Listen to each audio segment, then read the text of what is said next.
Hello বন্ধুরা, শুভ দুপুর। পাখিস kitchen ব্লগে চলে এসেছি দুপুরে থালি নিয়ে। দেখো আজকে সত্যি বেশি কিছু রান্না করিনি। ভাত আর শাপলা ভাজা, শাপলা বটিও বলে অনেকে, আমি ভাজাই বললাম। লঙ্কা দিয়ে না খেতে খুব ভালো লাগে।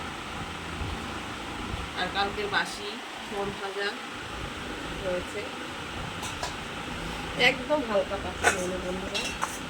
সব বাসি খাবো, এরা কালকে সেই সব না। গরম খালি ফোন ভাজা হয়েছে, আর এই যে চিকেন কষা আলু দিয়ে। কেমন হয়েছে বললো তোমরা হলো।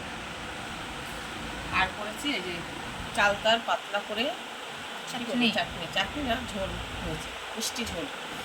এই হলো আজকের রেসিপি। একদম শেষ পাতে খাবো না, শেষ হয়নি। রয়েছে 4 রকমের 4টে মিষ্টি, একটা সন্দেশ আর 3 রকমের মিষ্টি রয়েছে, এটা খাবো শেষ পাতে।